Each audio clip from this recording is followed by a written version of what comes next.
there are people who are fucking freaking out who have listened to us say Jeremy this many times. To be fair, though, we said the Jeremy thing. I think we all got in our heads about. I have to leave an angry Spotify comment now.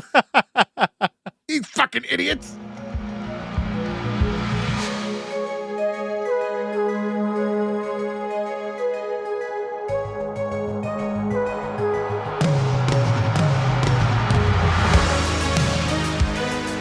Welcome back, everyone, to S1E1, the show where each week we pick a different sitcom, watch just the first televised episode, forgetting anything we might know about the future run of that show, rate it and decide if it's a show we want to greenlight or cancel. This week we're going to be talking about The Bob Newhart Show. Bob Newhart Show went 142 episodes over 6 seasons on CBS. Here we're talking about episode 1, which was called Fly the Unfriendly Skies, originally airing September 16th, 1972. To get things started, I'm Jay Gags.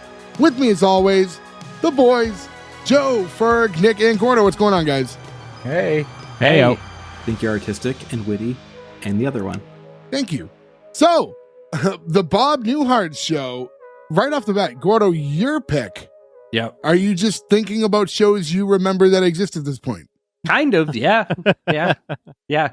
Well, Jay, don't even ask me for my next pick, because the next pick is Newhart. Okay. Just don't even ask. To be fair, we'll get into what we know about this show, but from our childhood at least, Newhart was on heavy syndication, but the Bob Newhart Show was not as much. No, Bob Newhart Show was on all the time, and then when TV Land came out, they started airing Newhart a lot. I remember Newhart being on regional syndication, though. I remember watching the Bob Newhart Show more than Newhart. No, definitely not that. I definitely remember watching Newhart more. Same. For sure, but I do remember the Bob Newhart. Specifically the intro, really tickled my ear, and I wasn't expecting it to, because I don't remember much of it, but I definitely remember it. And then you were like, hee, stop. Yes. Yeah, this was like on the little TV in the kitchen at dinner show when I was like pretty young. Like this was on maybe like WLVI 56 or one of those Boston channels, like 1993-ish maybe. This was a change the channel show because young me hated the Bob Newhart Show. This is something that I didn't hate it. I mean, I remember all the like Nick at Night shows I remember like just watching and enjoying as a kid. But it was just also one of those things where I don't think I've revisited this show for 30 some odd years either. So I'll tell you this, I got some chuckles in this, but I got one genuine, like, I laughed out loud lol. Me too. That I did not expect, and I was like, man, fucking, this show has the juice still all these years later. It's Bob Newhart. Like, he's just... Yeah. He's like, it's like you have, like, those like, nostalgic things that, like, send you back, like, whether it be, like, music or, you know, like, a smell or food or something like that will take you back. His voice does that for me. Like, you just hear his cadence and like the way he speaks, and like I'm instantly fucking like 7 years old in my bedroom in 1990 whatever. I will say too, it's funny because this whole show is built around his gag of the phone gag he used to always do on stage, right? Like that was his whole thing. It's almost like they built the show around him being like, can you make phone calls a bunch of times every episode that are just funny but one-sided? And he died about 2 years ago. A couple years before he died, he did an episode of What the Fuck with Mark Maron, and he just like went into and completely ad-libbed a phone bit, and it was fucking great. And he was like almost 100, and he just could fucking drop right into it still. It's really impressive.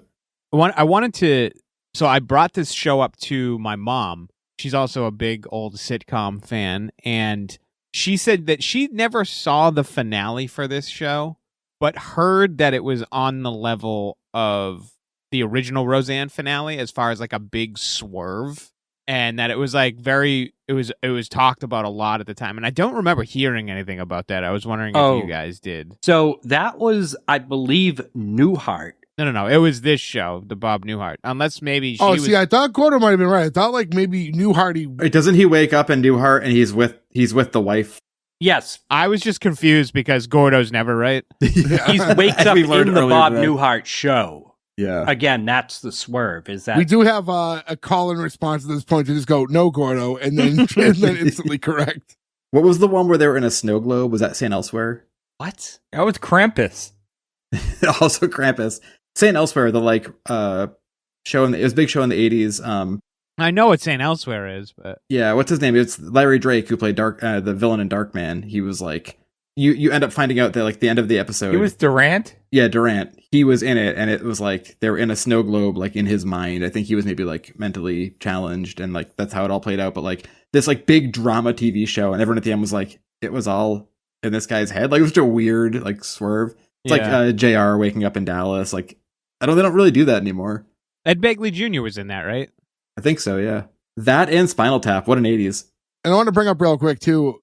It's funny because I had this as a note anyways, and then Joe, you texted me earlier just to make sure. So there is an episode called Pilot, but it was the 9th aired episode. So they made a pilot, but then this is one of those situations where they did not air that one first. Obviously, we always kind of go first televised. So this is the first televised episode of the Bob Newhart Show. So that's what we're going with. And then also, IMDb has this at an 8.1 for the show. No Rotten Tomato scores, fan or critic. What is going on with Rotten Tomatoes? There's been a lot of suspicious missing things lately. And this is streaming. This is free on Prime.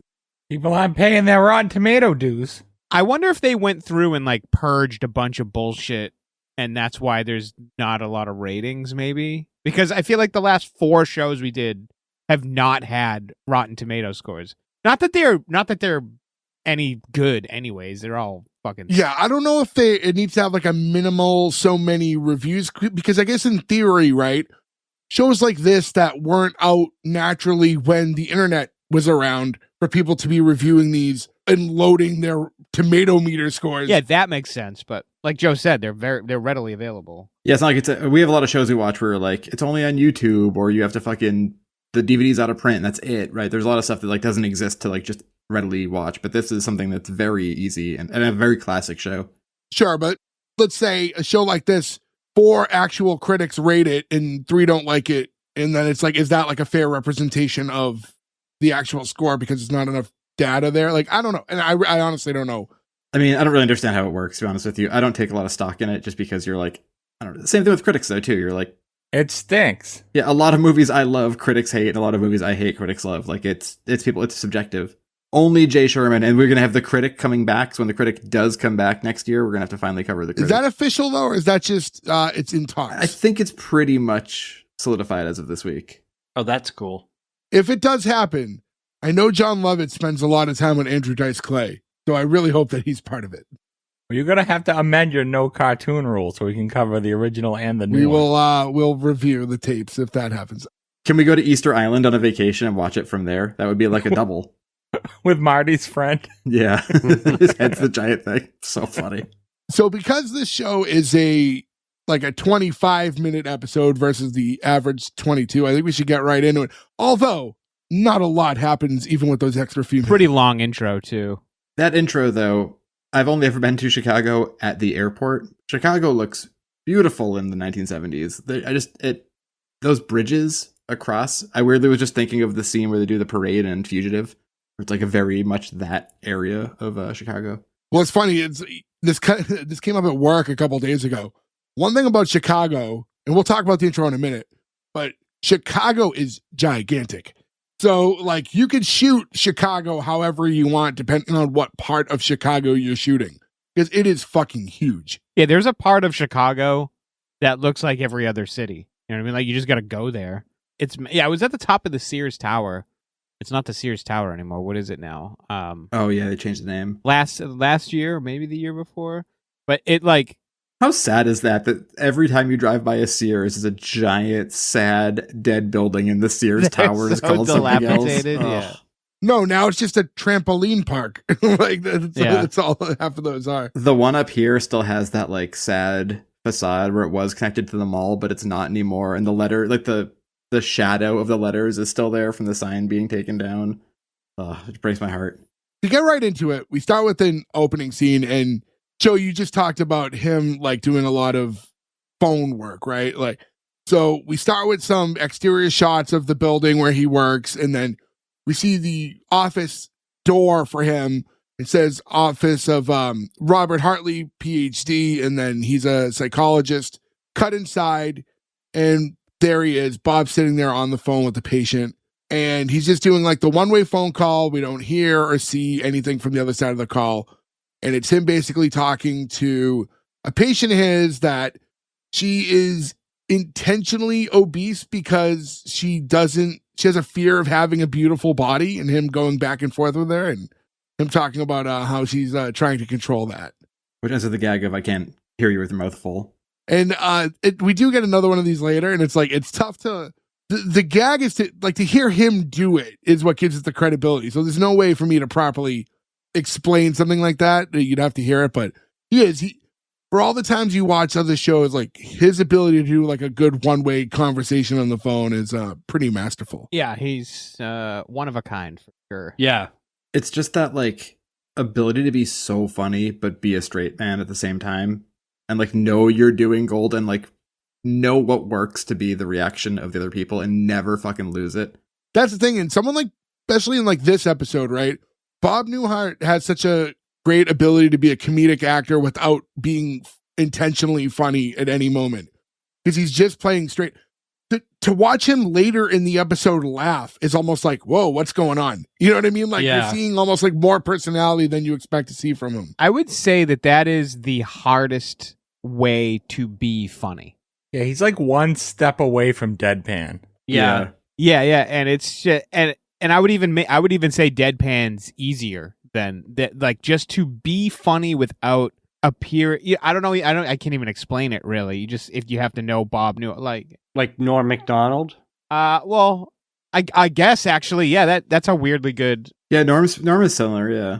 Yes, similar. But Norm would punctuate punchlines and pause because he knew he was being funny. You know what I mean? He'd be like, yeah.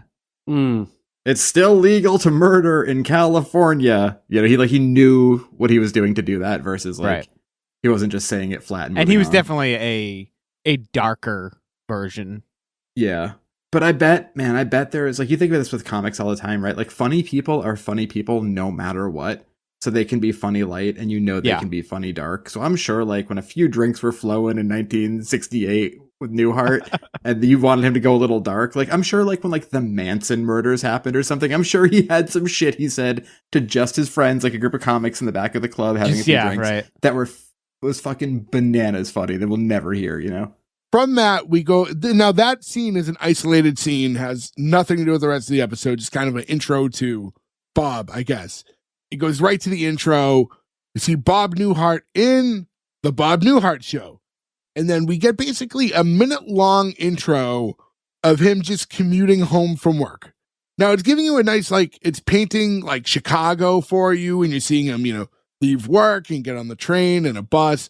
But it's just a minute of him commuting and going home and kissing his wife. That's the entirety of the intro. And it is a long intro, too. It is long, yeah. I will say, too, I thought of our good long-lost friend, Dalia, when he hops onto that subway. Like the old 70s subway. I was like, man, Dalia would have fucking loved that train. He rode that subway with us on our road trip. Oh, yeah. We were in Chicago with him many moons ago. There was that homeless guy that kept trying to trip us while we were walking by. But yeah, it's one of those things where, yes, for what this intro is, and it's fine, but does it need to be like a minute long when it's just that? It's just the time. Yeah, that's the style. But when you look at an episode that's like 25 minutes long, and I don't know what's cut for TV at that time is appropriate, but yeah, you think like this could have been a 30-second intro, right? Like you get the point across of him just commuting and then kissing his wife. Yeah, I think we've discussed this before, but I think back then it was just a matter of how much commercial time was actually allotted to a TV show. Exactly, and there was less advertising. So isn't that wild to think? A TV show now is 22 minutes with 8 minutes of commercials, and back then it was 26 minutes with 4 minutes of commercials. Just how different things have gone in 50 years. I know. Money.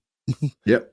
So from the intro, we get to our first like actual scene of the episode, and we see Bob's wife, Emily, in the kitchen with her friend Margaret, and they're getting like dinner ready. And then before I even like get into the scene itself, I thought it was interesting. Did you guys see that?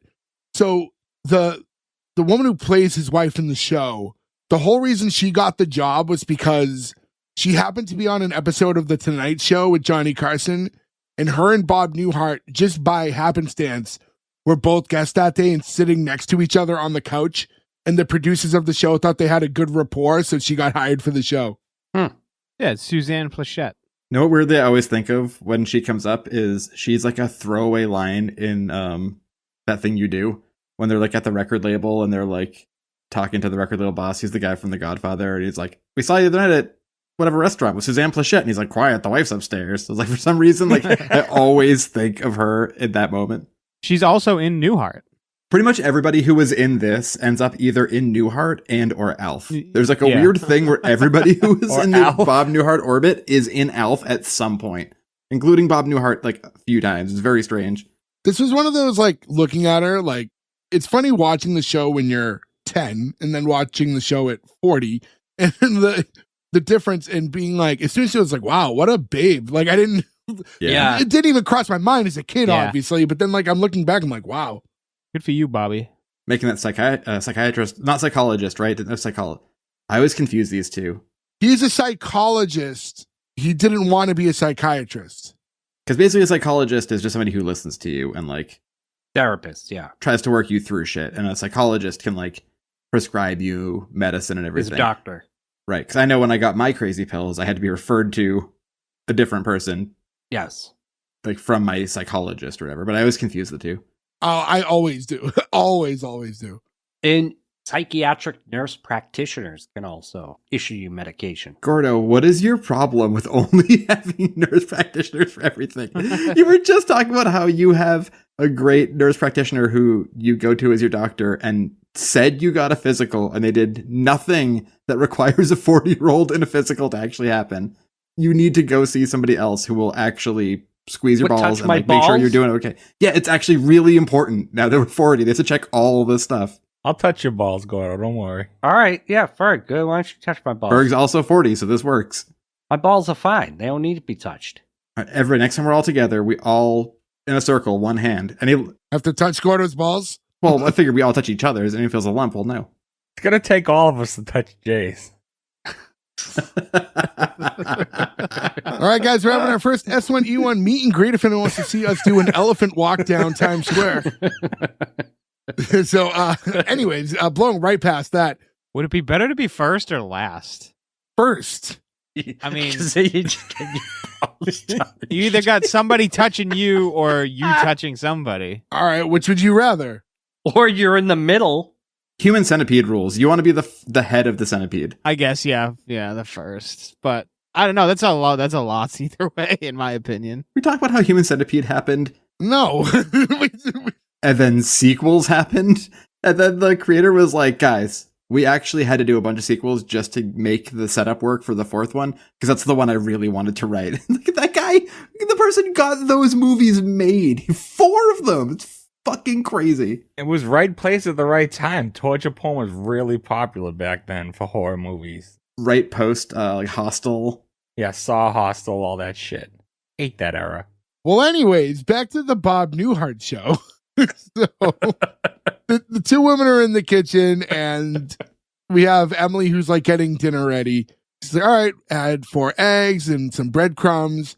Emily's like, Margaret, I don't know about this recipe. Bob hates chicken. And I was like, what a weird thing to be like. Who the fuck hates chicken? It's literally the easiest food. Yeah. Chicken! There's so many ways to make chicken. It seems insane to me that there's not one version of chicken you could like. Yeah, that's the thing. Does that mean Bob likes eggplant parm? As he should. It's delicious. No, he hearts abishola. He's fucking dead to me. He is dead, technically. To everybody. Wow. So the joke here is after it's established that it doesn't like chicken, she's like, oh, it doesn't sound like there's anything in this recipe that's going to make him hate this chicken any less. And then you add 1 cup bourbon. That's a wife. But I was like, what is this recipe? That it sounds awful. Breadcrumbs and bourbon? Yeah, what are we making? But she's mixing the eggs with the breadcrumb, not doing like a cutlet. It's not like an egg wash where she's making a cutlet, yeah. They're actually bourbon and bourbon chicken. Yeah. Like the Chinese food. Yeah, it's cooked with it for the flavor, yeah. Well, I don't know if when you get it at the mall they're using bourbon, but... Yeah, but then you have to cook it off. Like you have to, what's the word that they call it? Flambe? Flambe. Is that it? I believe you said flambe, which is when they shoot bourbon up your asshole. No, I always know I paid for flambe from Fresh Prince of Bel-Air. Yeah. When he lights the kitchen on fire, he's like, I wanted to do that was my thing too, because when they add the ingredient in, Margaret's saying like, oh, the only problem is you can't dry it for at least 2 hours after you eat this one. It's like, Well, That's not how alcohol works. Also, 1 cup of bourbon, we're fine. That's a gross chicken if it just tastes like fucking bourbon and breadcrumbs. why? They make like beef jerky that's bourbon flavored beef jerky. I've bought it many times. Yeah. It's basically just like a smoky, richy, sugary, flavory thing. You know, it doesn't taste like bourbon when you put on the chicken. It's just like the caramelizing, all that stuff. It's like having like vodka sauce. You know, like, ooh, it doesn't taste like you're drinking a fucking a sea breeze. Yeah, or wine, and people put wine in their gravy sometimes. I don't do that. I never liked it. It makes me sleepy. Or it also could be the chicken parm and the spaghetti. It's hard to gauge which one makes me sleepy. So Bob walks in, and right off the bat, he's like, oh, hey, I'm starved. What are we having for dinner? And she goes, chicken. And he's so disappointed. He's like, oh. Do you blame him, though? She knows he hates chicken and made a chicken dish. I mean, so I thought about this. I think this was just like, she's made everything already, and now she's got to make a chicken. You're You're cutting a lot out if you're just striking chicken from all dinner options. Honestly, though, okay, if you had to remove one of the meats from your thing, for me, it would be chicken. I like chicken, but it's not the best tasting of the meats. I feel like, this might be like cheating, but turkey. That's cheating. That's cheating. It doesn't get. Also, Jay, I've never seen somebody consume more deli turkey than you. Sure. That's why he's always so sleepy. But I also eat a lot of like ground turkey, like when you're trying to eat something healthier. And then I like ground turkey. every now and again, you'll be like, oh, I'll just buy the ground chicken because that one's on sale. And you go, oh, No. This is so much better than the ground turkey. I don't like ground turkey at all. The ground turkey really only kind of works into something like American chop suey or something where you're just making it's a just giant thing of flavor. I don't mind eating ground turkey, but I hate cooking with it. I hate its consistency. It's so gross. Yeah, it's weird.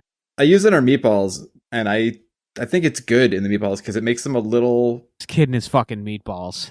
These fictional meatballs he talks about. Yeah, Joe's quote unquote famous meatballs. I've had them. I have no time. I have to work 12 hours tomorrow, but Jay's going to be near my house. And I'm part of me is I'm going to cancel 2 calls and make some meatballs so I can show up like the wedding singer and hand one to you and Russ and be like, here, I made meatballs. Just barehanding a meatball in the middle of a field. So he wants to tell Emily something. He's like, oh, can you get your hands out of the chicken so I can tell you something? She's like, well, anything you tell me, I could have my hands in the chicken for. He's like, well, I really don't want your hands in the chicken while I'm telling you this. So if you guys caught this, by the way, so she takes her hands out and just wipes it with the towel. And that is so unsanitary. Different times, man. Different times. There's salmonella everywhere. She didn't even do a non-soap rinse. She just wiped her hands and sat at the table. And chicken is the most poisonous of all the foods. Yeah, I handle it like it's biohazard. I know it's not that bad as they let you believe, honestly. It's just over adjustment, I think. But I hate handling chicken. I can't stand it. As a man that's handled many a cock, you have to treat it that way because it's the only meat that will make you sick if you get juices everywhere. Like beef. Not pork? Well, pork will get you too. Pork and fish can, but it's not as much of a guarantee as chicken. What if it's pork that you rubbed up against the chicken? What if the pork had sex with the chicken before you cooked it? And the chicken had AIDS. Oh, God. Well, so Bob wants to tell her something. So they're sitting at the table now. And he's saying hey, you know how I do that workshop for the people who are terrified of flying? It's yeah. It's well, we're going to face their fears. And at the end of this seminar now, we're going to actually all get on an actual flight. Oh, cool. Can I get back to cooking? And she goes back into the kitchen. She's like, oh, well, I didn't tell you the exciting part yet. And he's saying well, what do you think of New York? It's it's one of our bigger cities. He's like, no, since we have to go somewhere anyways, we're going to be in the air, I figured we might as well just go to New York. So I got an extra ticket and then you can come with us to New York. And she says nothing, but Margaret lights up.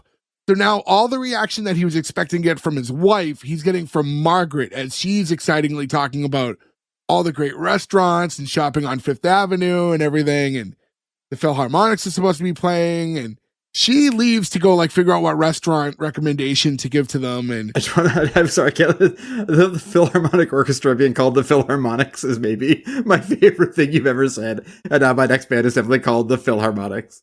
That makes me think of Phil Hartman making a joke on news radio. He has like a band called the Philharmonics. they don't say orchestra, so I have to say New York in front of it for it to count.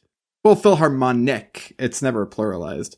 It's like how he always used to call it Oscos. A lot of people did. I was gonna say, in fairness to him, everybody did that. Yeah, that wasn't What? a me thing. Osco? What? Yeah, it was Osco drug. I'm going to Osco or I'm going to Osco drug. I was never going to Oscos. Oh, talk to other people from the East Boston area. Oh, I'll talk. Oh, okay. No, my mother used to say Oscos. Yeah, my mother, my grandmother, they used to do it. I never heard that. This is going to get too regional for people listening, but also the amount of people that will also pluralize Kowloon. I was thinking about that today, actually. It's not just regional, though. It's fucking time. Like, no one knows what Osco is anymore. It's been gone forever. It still like exists. I'm not sure anymore, but as like strictly a pharmacy, it used to exist in supermarkets. Yeah, you can still go to Osco pharmacies. I think you can go to an Osco pharmacy at Jewel supermarkets, which aren't in our area, if I remember correctly, because I used to work for a company that was attached. I was going to say, I think it's the same company who owns Shaw's, yeah. The one in Brighton has a Osco So yeah, anyways, sorry for anyone who doesn't live within a few miles of us. and don't have a Star Market. Save that for Osco talk, boys.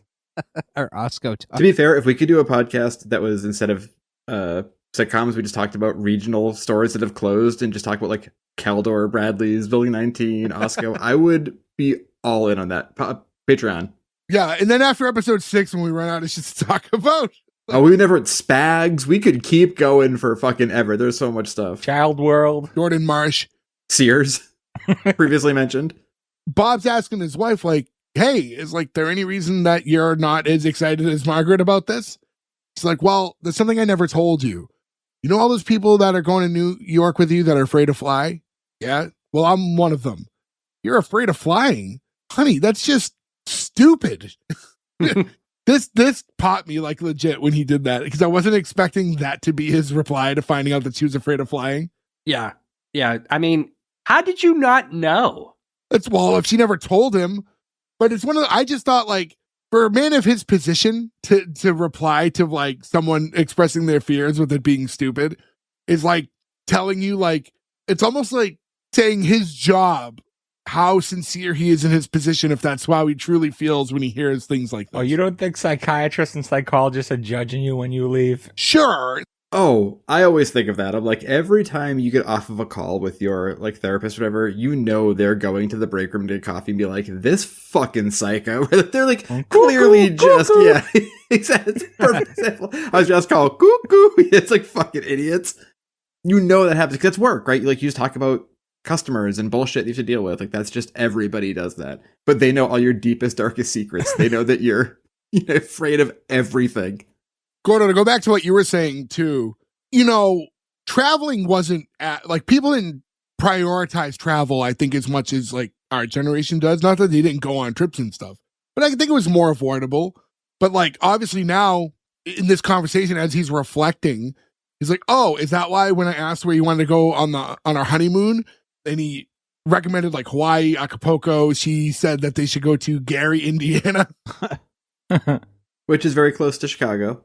Very close. As somebody to who was Chicago. just in both Chicago and Indiana a couple weeks ago. What's crazy is so like this piqued my interest in aviation accidents, by like decade. And so this was 1971.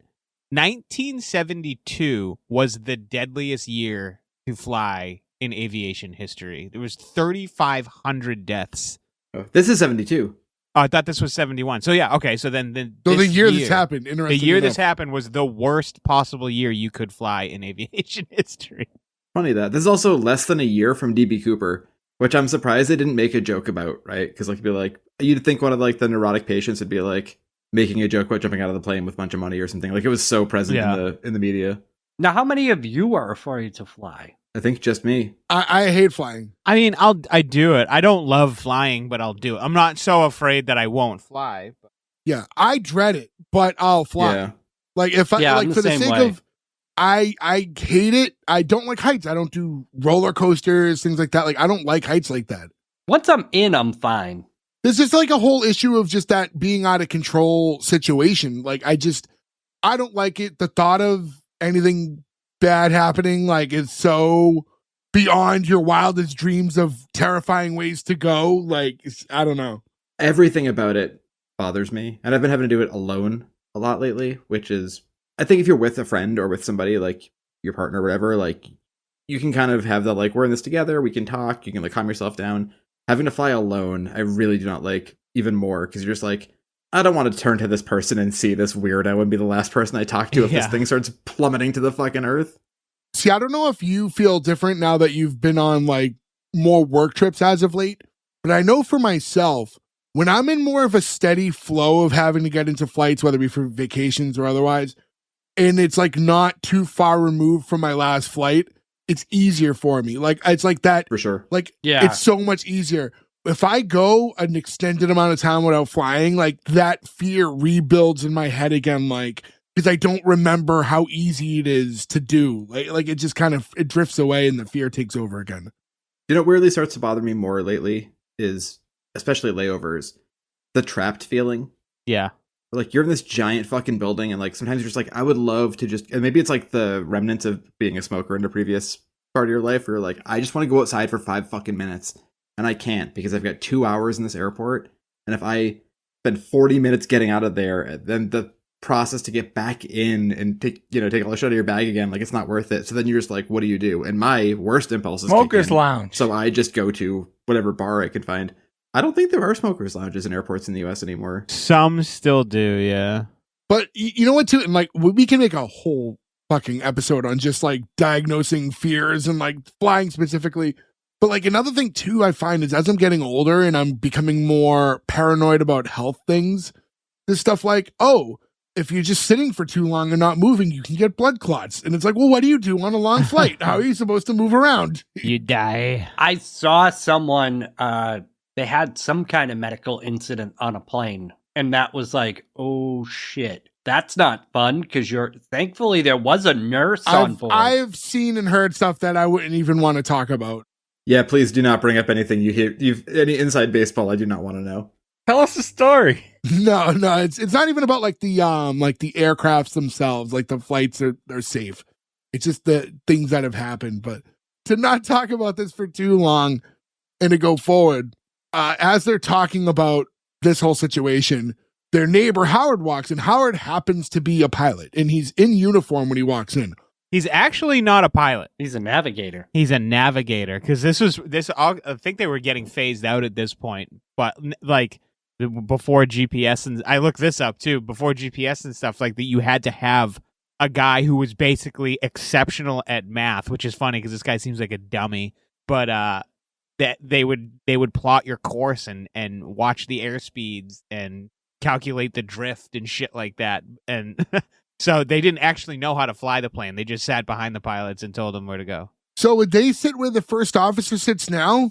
No, they would sit. There's a third, like where the jump seat is, basically. Oh, okay. Airplane. If you think of the An whole airplane, gag, yep. an airplane, there's the two of them. What's your clearance? Clarence? Like the guy who was behind both of them facing like the board. He's the one who's the navigator. And there's still a jump seat in all like the cockpits, but yeah, it's not occupied for every flight like that. Why do they have to be on the plane for that? Aren't they always in contact with like the airport? No, that's the thing. Is like technology caught up like really quickly. Eventually, like they phased this position out like almost overnight. Before, like you had to have a navigator who was monitoring all the instruments on the plane that the pilot couldn't watch and fly the plane at the same time. Yeah, if you ever look up like bombing runs in World War II, right, which is only 30 years previous to this, right, which in the scheme of things, flying was not that old. Yeah.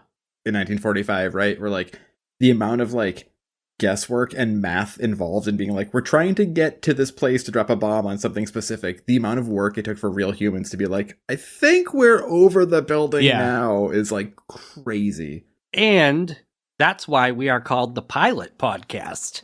As once recommended. Howard, who's not a pilot, he's a navigator. I stand corrected. He walks in, also at a time where... Do you think his last name is Lincoln?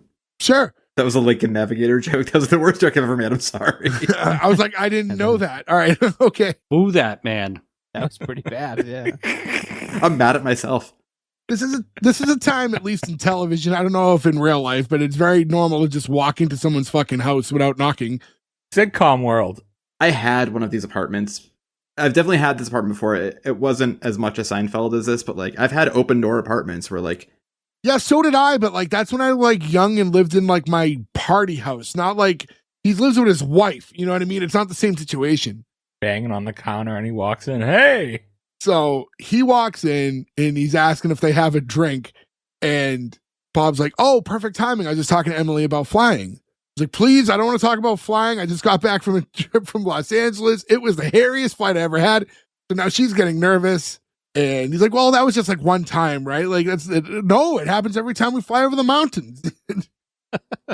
I love that. One of the flights I took recently, the like captain came over and he was like, it always happens over this lake, so not a big deal. And I was like, that's so crazy to me that you're just like... But it's also reassuring. Yeah, like that he was like, okay Yeah. about it. I think it was like going over, what's the Great Lake that goes into Buffalo that's humongous? It was like over Erie? that one where he was like, maybe. But he's like, this always happens here, so, you know, no big deal. And I was like, headphones on, like, ugh. Where did the captain voice come from? It's like I feel like that's every captain. Yeah, it's almost like a newscaster voice, right? Where like, do you go to that school? Yeah, I think it's just the microphone too. Like it always makes you sound the same. There's a little bit of... I talk to pilots all day now at work and like over the radio. And there is something that every now and again I'll say like, oh, this guy's got pilot voice, where like they just like have that tone in their voice where it's just, you could line up 50 dudes and not differentiate their voices at all. I mean, I would feel weird if he was like, all right, everybody, we're about to head out. And like, I like, Yeah, I want to hear like cool, calm, collected voice. Yeah, I mean, you want to obviously enunciate well and like make sure everything's clear over the radio, but some of these guys have such very specific tone and voice, like their vocal tone is almost identical. But Bob's saying to Howard, like, hey, I'm trying to explain to Emily how safe flying is. She's afraid to fly. Like, oh, there's nothing to be afraid of. It's so safe. And then he's like kind of going into all of it. When he's up there, it's like the serenity and that sense of peace. Like, well, when did you start flying, Howard? Oh, during the war. To be fair, lots of were stationed in non-combat areas during the war, right? So Sure. you never know. Like Elvis, he was in Germany. So he's like, oh, so what happened to that drink? And then Bob's like, Emily, where's all the bourbon? Oh, I put it in the chicken. And Bob goes, hey, Howard, would you like a glass of chicken? That's a great fucking joke. I laughed so hard at this. I laughed at this, but there was a different time where I laughed really, really hard. But that's I think that was like a great piece of writing.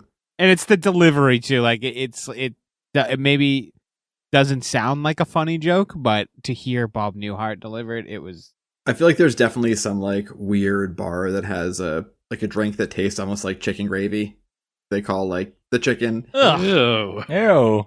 I already hate wherever this is going. Yeah, well, I'm just saying we've all been to bars like that where like these are the special drinks, and you're like, who would drink that? You know what I mean? Like, I've never gone to a bar with gravy.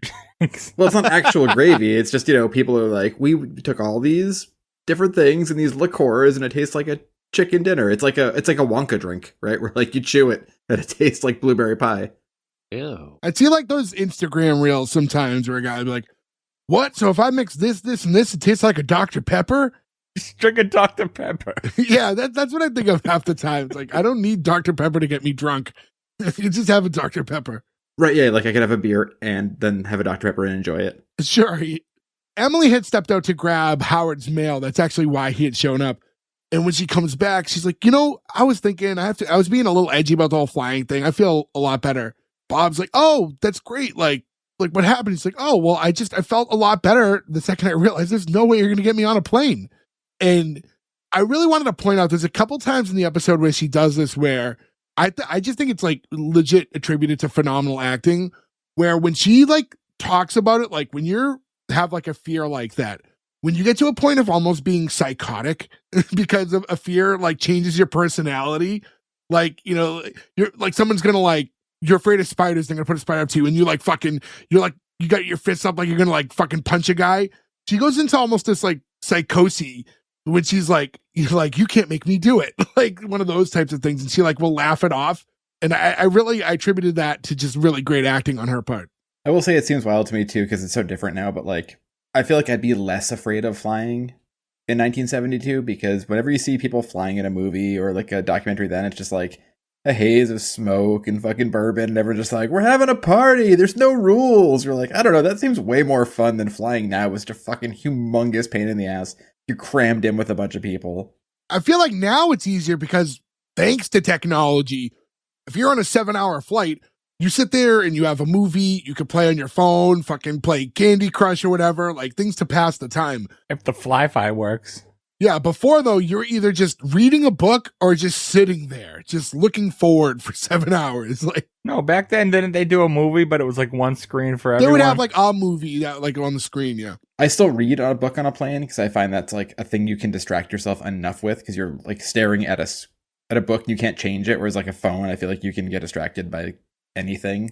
But I also feel like nowadays on a plane with they like the no leg room or like the seats don't go back, like it's different than it was then, right? Like you're just uncomfortable the whole time, so you're thinking about being uncomfortable. Has anyone here flown first class? I never have. I feel like it's probably worth the money someday to do like a cross country trip, but I haven't flown first class, but I've flown economy plus on our flight back home from Poland. Well worth it. Mint, baby. Yeah, so like JetBlue's Mint, I flew going to LA, and like, boy, did that change. And it wasn't even like it was like their even better Mint that they usually take to Europe. And oh my God, does that make a flight go by so much quicker? Yeah. Yep. You're isolated in a little booth. The seat's so much bigger and more comfortable. You're like the screen's bigger. They serve you food. That like flying like that makes flying so much easier. It's like, but it spoils you because now it's like, how can I ever get on a flight that long again, just sitting in a seat? The best part was that like, because I think we took KSM or whatever, and you can bid on the seat. So these group of friends definitely split up. 2 people won, 2 people didn't. The best part was the friends who didn't win would come up to the front and talk to the guys who won. And the flight attendant kicked them out and was like, sorry, you can't be in this section of the plane. And I was like, ooh, I'm fancy. I can kick you out of my section. Yeah, beat it. Look at you peasants. Shoo. I have such a weird obsession with like I can't fly if I'm not sitting on the aisle. Like that really will trigger all my fear and anxiety if I am stuck in the middle or on the window seat. I hate the window, especially. And that last flight I took home from Chicago to here, the only aisle seat available left, it was the last seat on the plane, and it was like the last row of the plane. Next to the toilet. 3 seats next to the toilet. And it was just me and an old couple. And the old guy was watching Marty Supreme. It was so confusing. And they were so mad. They were like complaining to the flight attendant as I came up that they didn't realize that was the seats they had and they wanted to move. And they were just like, the flight's sold out. You can't move. And they were like, well, at least there's a seat next to us. And I had just run through like an entire airport trying to make this connection because I was late. And then my fucking psycho ass sat down sweating. I was like, nice to meet you. I just sat next to them. And they were so much more bummed out by that. And it was a fucking 4-hour flight home. So next scene, Bob's walking into work and he stops by like the receptionist there. She's sitting at like one of those big rounded desks near the elevators. And he's asking for his, any mail, any phone call messages, anything like that. And she's like kind of zoned out. He's like, what are you doing? Oh, I'm just finishing up your astrology chart. And this is Edna Krabappel. Yes. Funny, she's the only thing I remember from this show from back in the day. Was for some reason her. But I weirdly always first think of her as the teacher who has a crush on Joey in Full House. Yeah. Yes. R.I.P. Right? Joey? I don't want to just guess, Her. but if I was to, I think they killed off Miss Krabappel on The Simpsons. Marcia she died in real life. Wallace, R.I.P. 2013. Yes, I don't think we can curse anybody on this show. There's got to be 1 or 2 people still kicking. there might right? be some, but either way, let's hope everyone's alive and well. Anyone left? So he's saying how he doesn't believe in astrology because he's like, anything you want to know about yourself? Like, oh, of course you don't. My chart says that you're very skeptical. He's like, anywhere on that chart where it says if I have messages or not? He's like, oh, always inquisitive. I'm right again. And she's telling him how the airline called about the reservations that are all confirmed now for the flight to New York.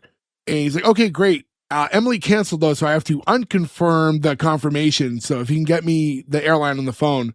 And then she's warning him, okay, but just so you know, when they talk to you, don't mention that it's a psychology group, because to get the group discount, I had to say you guys were something else. Oh, what? Marching band? I don't know what group discounts apply for just marching bands. It seems insane to me that it wouldn't for types of group. Like, what are we doing? But like, we're a podiatrist. Like, oh, okay, you get that. Yeah, we're group travel in general. We're buying 20-something seats. Yeah, like, you get the block rate. I feel like they should get charged extra because it's a bunch of crazies, and that's going to make a lot of problems. Well, maybe that's it. Maybe that's why she didn't want to let them know that it's a bunch of people who are terribly afraid of flying. We're going to fill your cabin with people who are going to freak out as soon as you guys go to take off. I mean, that is fair, right? Like, nobody wants that. So he walks into the office, phone buzzes. It's her connecting him to the airline. And this is like the better time where we see him doing this like phone bit. This is him doing like a who's on first scenario, but with... It's exactly what I wrote in my note. It's like a big who's on first type of thing, because it's flight 21 for 22 on the 29th. And like the person on the other end who we don't hear is like confused. He's like, no, well, I have to drop it to 21. So now 21 on flight 21. And he's going, this is like a long dialogue. And he really is. He's doing a phenomenal job. And I don't know if he had like it written out somewhere that he could kind of read it as he's doing it, because this would be a very difficult monologue. Doesn't look like it. It doesn't look like, because you see it all the time on like Saturday Night Live, right? Where like you see the deer in headlights thing where they're clearly looking past trying to read the cue cards. Oh, this sure. feels like he's just in the moment and like very he's locked just in. Good. He has said though, Bob Newhart was on record saying that like he would hide like notes and stuff around with like dialogue. I think a lot of actors do that. But this particular one, this is a long one. It was like very impressive. Yeah, but he's also a comic, and that could be one of his bits that he's done. Oh, yeah, 1,000,000 that's times. true. That's true too, where he was like, I've got something perfect for this. Yeah. So he had to get basically the wife, because not only is she not flying, but they had a whole separate return trip because they were going to go home the next day. So he had to cancel that reservation, put him on the reservation with everyone else on the way back, subtract one. That's kind of fucked, though. He was going to ride up with all these people and then make them ride back by themselves. I mean, I guess though, you're hoping that this cures them. You're thinking you're so good. Sure. If not, they're taking the train. And that's also a pretty short flight, right? Chicago to New York has to be what? Probably like an hour and a half, right? Couple hours, probably about 2-hour flight. Yeah, I'd say probably closer to 2, yeah. So hangs up. Then there's a knock at the door, and it's Jeremy, who's a dentist. I assume he works in the same building. Jeremy Jam, the dentist. Yeah. Oh, I never thought of that. I wonder if that has to be, right? Those guys are all... Maybe, yeah, I didn't think of it until right now, honestly. It could have been a little bit of a wink. Yeah. Well, they just like alliteration. I don't recall if we find out later if this character is also obsessed with Asian culture. I don't know if it comes up. Him saying arigato in the kimono is like my favorite thing of all time. He walks in, Bob's asking him how he's feeling. He's like, oh, I'm great. Carol just read my astrology chart. She said, among other things, I'm artistic, witty, and sexy. Like, oh, I don't believe in that stuff. Oh, she also said my feelings get hurt really easy. No, I don't mean that I don't believe that you're those things. I don't believe in astrology. This guy, his name's Bonerz, but it's spelt like Bonerz with a Z, right? So that makes me love him. But then also, he's from Portsmouth, New Hampshire, right? So I would consider that a Boston suburb, honestly, right? Any place that's commutable.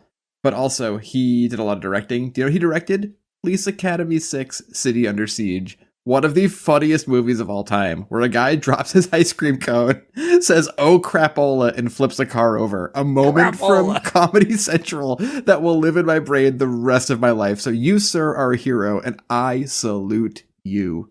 I do have to wonder if I was to survey 100 people, hey, tell me some of the funniest movies of all time, how many people would say Police Academy 6? I know the answer to that. It would be 0. Unless you ask Joe. If Joe's one of those guys, it would be 1.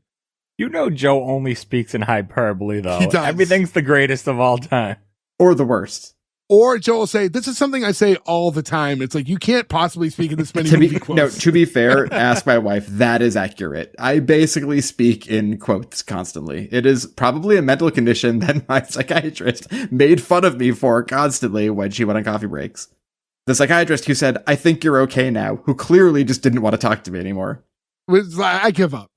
Yeah, I was like, this isn't working. Who cares? See you later. This was one of my favorite lines is when Jeremy's asking them, hey, Bob, is that Flight of the Chicken still taking off to New York this weekend? Calling it the flight of the chickens is such a perfect thing to call this. Should have been the name of the episode. Yeah. It probably should have. This was the actual name of the episode was like a take on one of the airlines' like slogans at the time. Oh, his name's Jerry, not Jeremy. Yeah, it's Jerry Bonerz, right? No, his real name is Peter Bonerz. Peter Bonerz. It's got to be Bonerz, right? He's Dr. Jerome Jerry Robinson. Okay. So in that case, there are people who are fucking freaking out who have listened to us say Jeremy this many times. To be fair, though, we said the Jeremy thing. I think we all got in our heads about. I have to leave an angry Spotify comment now. You fucking idiots. I always think it's so funny. As people who make a podcast and listen to a lot of podcasts, it's always really funny to hear. This happens all the time, right? People like correct themselves. People can't hang on for the other minute before they figure it out to have to stop, pause, and write a comment. It happens to me. You ever catch yourself in that moment where you listen to a podcast and someone gets something wrong and you like want to jump into the microphone and say something, Yeah. but eventually someone will correct themselves like, oh, I'm sorry, it's not this. But all right, so Jerry. Weirdly, it's almost always wrestling for me. It's a podcast that doesn't cover wrestling specifically, but is talking about wrestling, and they'll say something that is super wrong. Not super wrong, but like wrong enough. Like, you idiot, it was Stan Lane. Yeah, that you're like, that's so fucking stupid. And then I'm like, take a breath. Nobody cares about any of this shit. It's not Rocky Morton, it's Ricky Morton. Like, nobody gives a shit what's going on. So it's kind of funny now because now Bob's defending, all his patients. It's like, it's a totally rational thing to have like an irrational fear, which is funny because when his wife had it, he's saying how stupid it was. But now that he's in his office, it's very justifiable. Jerry's like, you don't have to tell me about fear. I deal with it every day at work. It's like, oh, sure. When you put the bracelet on the kids' teeth, like, we really face the same problems. He's like, one big difference. When your patients are afraid, they don't bite your fingers. And Bob goes, one did. And I'll say this was kind of like a major, if I had like one nitpicky thing that like it's stupid, but I felt like that joke got glossed over. And if he just took like 2 beats before he said I agree. one did and like thought about it, it would have got a monster laugh. And I feel like it just like he just said it a little too quick. It was strangely delivered, yeah. I didn't even hear it. Yeah. He needed 2 beats and to look away and not look at him. Be like, one did. Like, that's what needed to make that laugh. Yeah. It would have been a huge monster pop from the crowd. Yeah. But I feel like that joke flew under the radar. Also, I would have paid money to see that. Just, ah! Bob Newhart getting bit. Wait, does he get his finger bit in Elf? I feel like that might happen in Elf. I don't think so. Well, the version I saw. I forgot he was in Elf. Oh my god. He's the part of Elf I don't hate. How do you hate any of Elf? I'll give you a hint. I don't enjoy it. Oh, Zoe Deschanel's in it. That's why. Yeah. She just destroys that movie for me. I mean, I like angry. What's his name from The Godfather? I love him. He's funny in it. Will Ferrell is funny. He's not ever. Will Ferrell? Do you say Will Ferrell's never funny? Yeah. You're off the podcast. Yeah, that's an insane thing to say. You're such a clown, Gordo. The fucking takes you have are so ridiculous. Anchorman's one of the funniest movies of all time. And No. Do for one fucking time. Support your argument. I don't find him funny. I don't laugh. Therefore, he is not funny to me. Okay, it sounds like a you problem. I know it's not just Gordo. I know a couple of you also find farts very funny. But Gordo only finds farts in Monty Python funny. That's it. I'm sure Will Ferrell's got a few good What a way farts. to live, man. To just be Oh, that I'm sorry. out of touch. Let me listen to shitty Will Ferrell make the same jokes over and over again in each movie. Let me just be loud and annoying. Okay. Apparently, you've never seen Night at the Roxbury. This is an incorrect take. I'm just saying. This is a very incorrect take. He's not loud and annoying. That's not his character trait. It's not incorrect. And the few times he is loud, like when he can't control the volume of his voice, or he's trying to host the Dundies with headphones on, he is so fucking funny. The Dundee! Sir, where were you 9/11? Gotta get him to the Dundies. That maybe be the best late episode. Like, that may be the best, like, Steve Carell's leaving episode of The Office. Well, I mean, his little few episode arc there was pretty good. They just made him so hateable that like they would have had to morph the character to make him likable again. Just shoving his hand in cake and throwing it away. Gordo, you need to see him juggle with invisible balls to Evanescence. Yeah, it sounds hysterical. Did you ever see the video where someone CGI to put some actual balls? Yeah. Gordon, have you seen Step Brothers? I'd argue it's Farrell's best movie. I'd also argue that's the one Gordo would like the most too. Like, Yeah. I've seen parts of it. The other guys, Not my favorite movie, honestly. I don't love the other guys. I think if we're gonna show Gordo a movie to be like you would like Will Ferrell, it has to be Step Brothers. Yeah. No, old school. Oh, Old School's good. He's not like the main in that though. Yeah, he's supporting in that. Have you not seen Old School? I feel like we all watched these movies together when they came out. Oh, no. Oh, you guys are just having meatball parties at Ferg's house and fucking watching Old School and fucking Step Brothers every weekend.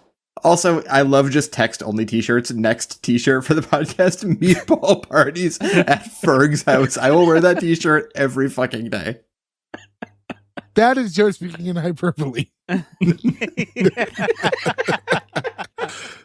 Jerry's asking Bob about the fear of flying workshop. He's like, hey, any way I can get my brother on that?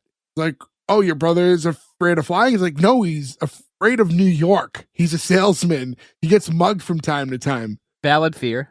Yeah. Yeah, I mean, if you're getting mugged, it's not like an irrational fear. It's not a fear. You're just being cautious. Also, like, this is a time where, like, New York was in a rough state, right? Like, this is... Yeah, it's perfect now. Well, look, I don't love New York at all, but, I mean, like, New York was I know pretty you mean bleak, that. Yeah, you know what I mean? It was rough, yeah. That's before Gianni cleaned up the city, right, boys? R.I.P. by the time this comes out? Probably, yeah. Can we curse him? I have no problem with that. I may have just done that. I think Berg did it. Those are my tits. Those are my tits. Show me those tits. That's the best thing Giuliani's ever said ever, by the way. He got on camera telling your girl, those are my tits. Show me those tits. Like, what the fuck? You just wiped the legacy away. You just 9/11 that all out of the fucking picture, buddy. Well, anyways, Bob's saying, hey, I'm sorry, there's no room for your brother on it. Like, we're already, we're pretty full. And so he's like, all right, well, if you have another workshop for things like being afraid of a place like New York, keep my brother in mind. He's also not crazy about Detroit. And he exits, phone buzzes again, and now he's on the phone. It's his wife. It's like, oh, guess what? Like, I'm going to fly to New York with you. He's like, oh, that's great. What made you change your mind? Howard. Oh, he told me some like really assuring things, and like Howard from across the hall. Oh, that's great. It's like, yeah, I wanted to let you know before you change the airline reservations. He's like, oh, well, too late on that one. He's like, I'll call back, but if I don't get the same person I had before, I might be late for dinner. Also, the ease of just calling somebody and being like, "We're gonna change this." Yeah, get me on the line with someone, and then there's just a person to talk to. Even if you call, like, try to talk to like a reservations with an airline. The amount of like, press this, now wait for 40 minutes, like just to get to that point. Yeah, you have to get put on hold, and then they'll call you back. Like, Yeah. that's one of the options, because you'll be on hold that And then like long. the first thing they'll do is like, did you try to do this online? It's like, listen, I've been on hold for 40 minutes. I'm not just going to hang up with you and now try to do this cold on my own online. I had a flight that was delayed on my last work trip, and I luckily ended up being okay because the time difference, because I was flying backwards in time, basically. So like, I still had to run, but I knew I'd make it. But they were just out front telling people like, you are going to miss your flights. So if you were trying to get out of here, like, you should call now and try to change stuff over, because we can't do it for you. There's only one of us here. We're in a tiny airport in Indiana.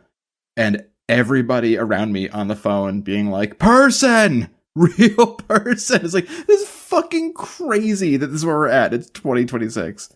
And none of them got anything. I'm sure they all were stuck in whatever airport the whole night. Also crazy, going to the airport and it's like, here's your check-in spot. There's one lonely person sitting there for the people who want to go physically check in. What is that about? Old people. Because nobody physically checks in. Everyone uses the app. That's what I mean, but like, there are people there. There's like one person in a line because they only staff it with one person because there's not going to be that many people, but there's still enough people who were coming to the airport and be like, I'll just check in when I get there. It's a crazy fucking thing to do. I feel like I'm doing a comedy bit to nobody right now. I'm not trying to be funny. I just feel like I'm just like, And what's with the snacks on the... what's the deal with the peanuts? We're flashing to like I assume the next day, and we see Bob in his office, and he's doing one of his workshops. So we see like those 20 some odd people in his office with him. And he's telling everyone, all right, take your seats. It's like, I just want to remind you, again, tomorrow we're going to be flying to New York. So first we're going to have a guest speaker. He's my neighbor, but he's not here at the moment. So second surprise, here's my wife, Emily. She's a new member to the group, and she's also afraid of flying. And then we get the scariest old lady in the world who's like, oh, isn't that nice? And she's like the one of the few of this group of 20 that gets like most of the dialogue. Yeah. And she's almost too, this is also like a, not everyone like at this time is getting like makeup done and stuff. She's just like almost too real, where I felt like they just plucked a crazy old lady off the street and said like, hey, want to be in a TV show? Like the people who go to like the studio gates and are like, I want to meet Johnny Carson. You're like, come on, we'll introduce you to Johnny. Just or pop you on TV for a second first. Bob's telling his wife, hey, why don't you tell everyone your story about what led to your fear of flying? She's like, oh, I don't think anyone would be interested in my story. I just thought I'd sit and listen. And then one of the other guys like, I feel like you have a lot of hostility towards me. Why do you say that? Like, well, by Emily refusing to tell her story is implying that her fear is better than mine, and I don't like it. I feel threatened by it. I don't know how to deal with it. He's a long-standing character in the show. He's like, yeah, he's like a repeat. Like he's in a bunch of episodes. This guy too has one of the best like IMDb's of all time. This is a comedian, Jack Riley. He's in Attack of the Killer Tomatoes. Ooh. He's in Chud 2, Bud the Chud. And he's, if you recall, in Gleaming the Cube, when the kids fall in the pool and get hurt and have to get like ambulanced out, and the cops are yelling at Christian Slater, and there's a guy in the background being like, they got blood in my pool. That's the guy who's yelling at Christian Slater's friends for getting blood in his pool. What a fucking cool career this dude had. How the fuck has Bud the Chud come up multiple times on this all show? the time? The worst horror sequel of all time. I'll tell you how. The man who just brought him up. And Chud 1 was so good. I don't know. Chud 1 is great. Daniel Stern, hero. You guys never even bring up Chud 3 still chudding. Still chudding. Paul Simon in Still Chudding after all these years. I mean, to be fair, Art Garfunkel kind of looks like a chud. So now it comes up, like, because of that situation, she's like, all right, I'll tell my story. And she's saying how she was in college and a bunch of them were going to go fly to Ann Arbor for like a big Michigan Northwestern game. And she didn't really think of anything with like fear of flying at the time. And she sat in the seat and started rolling down the runway. And it's just like, she got overwhelmed with fear and she just knew she wasn't going to make it to Ann Arbor. And then Bob cuts in. He's like, but, you know, the point is she did make it to Ann Arbor or she wouldn't be here today. It's like, oh, no. Like, I didn't go to, like, I made them turn the plane around. Like, you made them turn it around? It is wild. This never came up, though, right? This is a conversation that never came up ever with them. That conversation I could see coming up. But I guess if you're trying to hide the fact that you have a fear of flying, maybe because, like, and I wonder, it's kind of a weird thing to hide from your spouse, but I guess maybe considering his profession, she was afraid that he would try to make her overcome it instead of just being like, oh, I understand. So maybe like because of what he does, he would just have this inherent need to try to fix it and then she would have to deal with it. And I guess too, we're mentioning that like they lived in a giant city, right? Earlier, Chicago was a huge city. So like you can do so much stuff and never have to fly anywhere. Right. The entirety of Blues Brothers is just them driving for hours at a time in Chicago. Like it's a huge place. But you'd think at one point he'd been like, let's go to Hawaii, let's go to Boston, let's go to whatever. And like this would have, he would know by his profession to dig into her lying, you'd think, right? Never came up. I just don't believe that. Yeah, I don't believe that either. But again, I think if you're intentionally trying to hide it, like that could be the thing. It's like you'll word around it or whatever. Sure, but I feel like if you're dating somebody you're with a person for a long enough time, like those defenses eventually break down, right? Like, you know. Now he's asking the group, like, hey, did any of you guys go to the airport like I suggested to get used to the atmosphere and being in the airport? And then that same woman from earlier gets up like, yeah, I mean, I was fine in the beginning, but then I noticed hands were sort of sweating and I felt faint and my heart was racing. And then I realized it was just fear, like you said. He's like, oh, great. And then what did you do? And then I got in my car and went to the airport. Such a great fucking response. But honestly, like, as funny as it is, like, it's fair, right? That anxiety would happen way before you even get there if you know that, like, that's what you have to do. Yeah. also like a different time too, right? Like we live in a post 9/11 world where like you could just go to the airport and like Walk around. walk around, do stuff, hang out. Like if your favorite restaurant is in the airport, you can't even get in now, even going through security, because they won't you in without scanning your ticket first. Like you have to be so checked in to go there. And just to get to the terminals, you can walk around the actual airport. Yeah. But there's nothing there's nothing really in the area you could walk around in though, right? Like you could go sit, I guess. If you wanted to sit down at a seat at the check-in with the one lady. But there's nothing else. Like if you're like, well, I'll get lunch at the Friendlies in the airport, you can't get in without a ticket even now. At this point, Bob's trying to roll on with his whole thing, and he's trying to talk about how Howard hasn't shown up yet. But he's telling him, like, okay, so we invited Howard, my neighbor, and he's a navigator, and he's been one for over 15 years, and he's logged over 25 million miles without an incident. And as he's telling them this, Howard walks in, and he goes, oh, sorry, I'm late. I got lost, which, the irony, because his job is navigating. It's also wild to think if you fly in planes as a job, how many miles you actually... Yeah, it's crazy. Like 25 million miles is so much fucking coverage. He gets introduced to the whole group, and they give him an applaud, and he starts kind of freezing up. He's like, Bob, can I speak to you outside for a minute? And they go in and have like a little sidebar, and he's like, what are all these people doing in there? I thought you said it was going to be a small group. He's like, it is a small group. There's like 20 of them. Like, no, like 3 is a small group. 20 is a mob. Like, I can't speak in front of like loud groups. Like, I fall to pieces.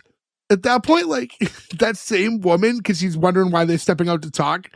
I don't know why she creeped me out so much. I feel like I'm alone in this, because I thought maybe one of you would be like, yeah, she was so weird. She's standing up and she goes, something's wrong. I know it. Something's wrong with the building. This thing on? I'm just avoiding. I was like, I just don't want to mention 9/11 a number of times, but like that was my thought of this one. It was like, something's wrong with the building. But like, oh, it's like those dreams I have once a month. Do you guys, I'll go to Gordo here. Do you guys have a fear of speaking to large groups? No. No. Yeah, dude, I have a fear of speaking. Like, I wouldn't say it's a fear, but I don't think anyone loves it. I don't mind. You can get used to it, but I don't. Jay prefers to be the center of attention. Yeah, Jay, like, you're very good at it, but like, does anybody here have a problem speaking to large groups? Not fear, but like, you freeze up. I do get a little nervous, but like, I mean, you just got to do it. It's like mainly for my job. And then Nick, like to what you said, like I don't crave that attention the way I think it comes off sometimes. I'm just more relaxed in front of big groups than I think your average person is. And I'm also a very all-inviting, I'm a very sociable person. So I think I just like thrive in that kind of scenario. So for me, it's just so second nature. But yeah, you could throw me in a room. If you threw me in an arena, you said, hey, you can talk to these people for 5 minutes, we got to kill time. Like it just doesn't, it wouldn't bother me. But it's so weird because like, but would it excite you? I don't know. Big J boner. Yeah, you'd get crazy excited about that opportunity. I guess depending on the situation, but like it's just never been a thing that affects my brain in that way. But that's the thing about fears, right? With some people, like, and how different we're all made up. Because like for me, that means nothing. And to others, it's like crippling anxiety to have to do that, to the point where like you wouldn't be able to get them into the room if they knew they had to do that. But then we all have those similar things. Like I said, like I hate flying, and then other people could fly up and down. Like I work at an airline. There's people who just that between pilots and flight attendants, like that's their job all day. Just get on flights all day, every day. And I know a ton of them. And I like the thought of that like makes me sick. The thought of having to do that every day. Yeah. So it's just like, I don't know. We're all wired a little differently, but public speaking for me was never anything that's ever bothered me. Jay always pictures the audience naked. Actually, that is one of the things. That could be a small crowd too. I had to take a public speaking class in college, but it was the most useless course ever because I did college during COVID. So, how we doing out there? How you guys feeling? Shit. Pretty much, it was just like this, and I'm like, this is stupid. And it's, but you know what though? I've talked to people who just like we have to do work calls and do like Zoom calls and things similar to like how we're talking to each other, and they have a hard time doing presentations to 20 people on a Zoom call. It's like the same kind of, they get that same feeling. Yeah. I'll say I prefer bigger groups because like I talk to people all day long on work calls, right? And if I'm in bands, like it doesn't bother me at all. But I feel like in smaller groups, or if you get one person who like you have your personality and like you can tell someone does not like your personality, then I always track to that one person where I'm like, okay, I'm not pleasing that one person. What do I do? I don't know if you have that too with groups. Like I can tell the one person who's like, I don't think you're funny and charming, and you're like, okay, this whole thing's going off the rails now. What's the next move? I don't like being put on the spot. Yeah, I don't think anybody likes that. It's happened more than I care to admit. I don't like that. If I know what I'm talking about, bing, bang, boom. So you must hate doing this podcast. Everyone was ready to jump. Everybody just like fucking cage, loading like the chamber. Cage wolves. We're like, finish the sentence so we can say it. That may be one of the funniest unintentional moments in the history of this podcast. Wow. So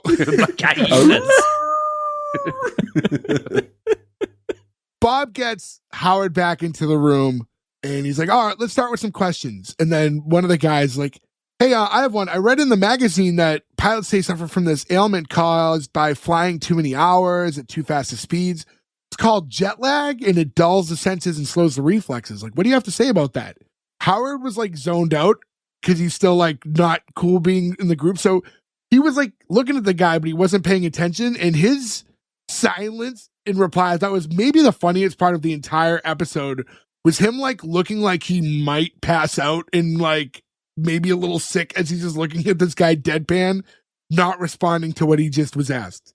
I also like it too because it's a different world where like I feel like jet lag is like a novel thing that maybe not everybody gets now. Like one of those things when you watch an older show where you're like, oh, this isn't like a thing that like you could just say that word or that term. Yeah, right. And people understood it immediately. The hot new thing, it's called jet lag. Did it have a different meaning back then? Because now I thought it was just like when you go to the different time zone and you're... That's what I've always known it as. Yeah, me not too. like that it was being in a jet plane. But I'm sure part of it in like, I'm completely speaking out of my ass right now because I don't know for sure. But I think there is a part of it where, yes, but if you're a pilot and you're going from time zone to time zone all the time and your schedules are weird, like that could affect you a bit because you're never like your bearings are never quite straight. I took it to like, what do they call it with truckers? White line fever, right? Where like you just get dizzy by staring at the road so long. And that's why there's like, I don't know, I'm sure even then there were tight restrictions, but like how many hours like a pilot could log in within X amount of hours. Like, I don't think back then it was as... No, it was the 70s. There were no rules. I'm sure there were some rules, but they might have... You didn't even need to be a pilot. They were smoking a butt in the cockpit, drinking their fucking bourbon. Yeah, 100%. Yeah. That's the era of commuter planes too. That's not really a thing so much now, where like there were so many airports where like there were 20-minute flights that took off every hour, right? Like Seattle to Portland or Vegas to LA, right? They're like every hour this plane. It's like you have the same pilot who just did that route all day like a bus driver. So like that, I'm sure they weren't checking how many times they're like, he has an 8-hour day, but like it probably fucked you up to in a plane that much. Howard's like, oh, I'm sorry. Cause Bob's like, hey, like he was talking to you. He's like, I thought you were talking to Bob. Like, what was the question again? The guy's like, I think you just answered it. So then we flash forward and we have Bob leading everybody out of the office into that front reception area and they're all heading towards the elevator. And he's just making sure everyone's gathered together. He's like, all right, it's time to go. Everyone has their tickets, like getting everybody ready. They're all like flooding into this big elevator. And the last two people to get there are Howard and the guy that had asked him the question. And they're like having a conversation. Howard's telling him like, you know, it's funny. Everyone's afraid to go up in an airplane, but nobody's afraid to get in an elevator. They're only held up by one little cable. And then everybody hears that and then floods out of the elevator and everyone just takes the stairs and it just leaves Howard and Bob alone in the elevator, like staring at each other. I will say I do not love elevators, especially in a really big building. Do you have like 10 floors or more in an elevator? I get very antsy. They got their ups and downs. How do you feel about loving an elevator? Oh, living it up. Oh, fuck, what's the line? I used to say it all the time. I believe the line you're looking for is Living it up while I'm going down. The guitar player in Sticker Shock was named Tyler. So there's that scene in the Love and Elevator video where the like sexy woman gets in the elevator with him and goes, "Hello, Mr. Tyler, going down." It's like every time we like take the gear down to the practice space, I would like have to say that like a tick. Probably their worst song. I was actually just talking about this. I have a big love for like weird 80s Aerosmith with all like the synth horns and everything. like Love in an Elevator, and there's a couple others from that era that you're just like, these are hard to listen to songs now. Like, these are just really, really fucking bad. Oh no, Just Push Play is their worst song. Skabba-dabba-dee-boo! We are talking about just hits. I'm sure there's a lot of I'm sorry, non-hit hits. songs. Yeah, I should emphasize their worst hit. I'm sure we could find a track or two on Honkin' on Bobo that I was going to say, wasn't the song Honkin' on Bobo? But that album did come with a branded mini harmonica. It did. Fuck that album. The Rolling Stones, like 2 years ago, were like, we want to put a record that's like all like blues out, like blues songs, like we used to do in the '60s, and it's like it's not great, but it's like a respectable album of guys trying to do blues songs, and playing that next to Honking on Bobo is so fucking funny. Next scene, we have Emily getting her bags together for the trip, and she's with Margaret again in her apartment. Margaret's like, hey, you said you're going to New York for the weekend. Are you sure you're not going for life? Well, Margaret, it's not my fault. Bob said that packing would relax me, and I started packing a little too early. That's all. Sorry, if I didn't interject it, I would forget. Dude Looks Like a Lady. That's the song I was thinking of that is way worse than Love in an Elevator. That's a great song. That's such a fucking terrible song. No, man, it's in Mrs. Doubtfire. It gives it extra points. It does get points. It gets points for that specific reason, yeah. It only works in that one scenario. So the phone rings, and it's Bob. That a baby eats a boy. Yes. So she's on the phone with Bob, and you're getting just her half of the conversation. Nervous? New York? Is that today? And then, I don't know why I said that. I just thought it was kind of cute. When she said that, I was like, that was kind of cute. I had quite a thing for Emily in this episode. But she's being asked, like, if she remembered to pack his blue tie. He's like, oh, no, I'll pack it now. And I'll see you on the thing. Bye. And she hangs up, and I just kind of felt like there was this whole scene there was almost zero need for. Yeah. Like, I feel like we could have went from the, like, especially, I don't know the, like, modern day versus then, like, how long the episodes needed to be. But there's just a minute here of, like, hey, you packed some stuff. And then a phone call for being like, yep, I packed. I'll get your tie ready. And then we go to the airport, and we could have easily gone from them all leaving the office with their tickets up to being in the airport. Would have made perfect sense. Easily cuttable scene. Yeah, they were trying to emphasize that she was nervous with the packing thing, but we already get that she's afraid of flying. You don't need that extra scene. Then why did everyone have their maybe I was thinking about the tickets, but I guess tickets might have worked differently at the time, so he might have had to distribute them out to, like, the group. He probably did, but also, too, maybe he did that at the previous meeting, and whoops, I forgot my ticket. Guess I can't go with you to the airport. I mean, to use the DB Cooper thing again, because it's the exact same time, right? Like, the person at the desk wrote that person's name in pen on the ticket at the desk. What's your name? Jay. There's a ticket, Jay. Like, so I'm sure they just handed those out to him, yeah. So we get, like, a few very fast, dare I say, too quick establishing shots of the airport. Like, you see, like, half of a canopy on a jet bridge moving, and, like, and then they're in the airport. That feels like an editor, though, being like, these don't look real enough, so let's just cut really quickly. Like, that feels like an editing move. It was just like, they were too quick of cuts, and I was like, that felt really awkward, but now we have them all in the cabin of the aircraft, and everyone's starting to get ready, and Bob's, like, seeing everyone as they get on and making sure they're okay. First, he talks to that creepy lady who's says she's feeling okay. Her Usually name is she's Penny not- Marshall. How dare you? Not Penny Marshall yet. We'll get to that in a second. But we get like two of the guys walk on from the group, and they basically look like they're heading to the electric chair when they walk through the curtain area. They're so nervous. This is weird, too. For me, I was thinking about this, where, like, it's 1972 or whatever, and, like, by the age of these people, like, most of these guys would have been either in World War II, Korea, or Vietnam. Like, they all would have been around planes in a way scarier scenario than this. Like, just by age, like, the amount of sheer people that were drafted. Like, Vietnam's still happening at this point, right? I think, or just ended, maybe earlier that year. Well, maybe that's why they're afraid. I mean, that's a legitimate reason to be afraid, right? But, like, if you think of, like, it's weird now because it's not as much of a thing, but, like, when we were kids, right? Like, how many people you saw walking around with the little hats on with the, like, their ship or their plane or whatever. Like, so many people were in the armed services between World War II and Vietnam that I just don't believe that all these people, nobody had some service record where they, like, had to be on a plane. But devil's advocate, Gordo, that would probably make me, I think is it the Pacific version of Band of Brothers. Yeah. Where, like, they're flying in, a bunch of their planes get shut down, which is like the most harrowing fucking 10 minutes of TV ever. Where, like, I would never fly after that. True. One of those guys is asking if he could sit in like the emergency exit row because he wants to be near a door, as if you could just like walk out if something goes wrong. Bob's looking for like some seats together that are near a door. He's like, oh, there's those two over there. And then he's like, oh, he checks with the flight attendant. It's like, hey, can they go over there? And then, that's not an exit. That's a restroom. Joe, as you said, Penny Marshall. This is a pre-Laverne and Shirley Penny Marshall. This is like, this is like 4 years prior to her like doing that or Happy Days or anything. She's done like some TV work, but she's not Penny Marshall yet. You know what I mean? I don't know too at this point if she's with Rob Reiner or not, or if that happened later. I'm not sure. Also, R.I.P. Rob Reiner. Ugh, makes me so sad. This is the first time I ever found her pretty. Oh, because she was like 18? Yeah. Just the honesty of, yeah. It's like, all right, sure, I can't be mad about it, I guess. No, but it's funny because like there's so many times like, people just before they were huge stars do these roles, and this is like for her. And this is like the only episode of this show she ever did. She's just like a one-off flight attendant on the Bob Newhart Show, and then, her career becomes what it becomes later on.